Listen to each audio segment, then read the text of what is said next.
তো hello brothers, আজ আমার উইক অফ ছিল, তাই অনেক কাজ আছে, সেগুলো মেটাবো। আর তার আগে তোমাদেরকে বলতে চাই, ওই দিকটা তাকিয়ে দেখছি কি সুন্দর ওয়েদার। আজকে অন্য দিনের তুলনায় একটু ওয়েদারটা আলাদাই ছিল। তো যাই হোক, তারপরে আমি গবলিনের মতো টুপি পরে আস্তে আস্তে রাস্তা দিয়ে যাচ্ছিলাম দাদার বাড়ির দিকে, কারণ আমাকে দাদা বললো সকালবেলা ফোন করে যা একটু দোকানটা খুলে দিয়ে। তাই আমি আর বেশি দেরি না করে চলে আসলাম দোকানে। দোকানটা খুলে এখানে বাইরে দাঁড়িয়ে দাঁড়িয়ে একটু আর কি মারছিলাম। তার মধ্যে কি মনে হলো, হাঁটতে হাঁটতে গেলাম মনা ভাইয়ের দোকানে, কারণ মনা ভাইয়ের দোকানটা ডেকোরেশন হচ্ছে। ওখান থেকে দেখে সোজা দোকানের মধ্যে আসলাম। এসে ভাবছি যে দাদা কখন আসবে, আমাকে আবার যেতে হবে ব্যাংকে, কারণ ব্যাংকে একটু কাজ ছিল। তাই আর বেশি দেরি না করে দাদা চলে আসার সাথে সাথে আমি চলে আসলাম ব্যাংকে।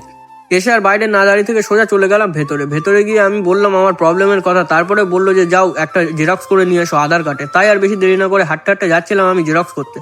তা তোমাদেরকে বলে রাখি, এই যে জেরক্সটা দেখছো আমার হাতে, আমার ভাবি মাঝে মাঝে যে আমি পাগল না মানুষ আমাকে পাগল বানায়। ওইটা জেরক্স করেছে, আমার কাছ থেকে 20 টাকা নিয়েছে। তো যাই হোক, তারপরে ব্যাংকে এসে এখানে ফর্মটা ফিল আপ করলাম। ফিল আপ করা হয়ে গেলে তারপরে হাঁটতে হাঁটতে যাচ্ছিলাম জমা দিতে। তাই ওখান থেকে জমা দিয়ে আমাকে বললো যে 2 নম্বর টেবিলে বসো। তাই আর আমি বেশি দেরি না করে এখানে বসে বসে দেখছিলাম ব্যাংকের ভিউটা কেমন লাগে। আর তোমাদেরকে বলে রাখতে চাই, ব্যাংকের কাজ করছিল আর আমি এখানে আমার মতো বসেছিলাম, কিন্তু আমার মনে মনে সাথ দিচ্ছিল না যে আমার ব্যাংকের কাজটা সম্পূর্ণ হবে না। তা সত্যি সেটাই হলো, কারণ আমার ব্যাংকের কাজটা সম্পূর্ণ হয়নি। আমি চলে যাচ্ছি নিচে।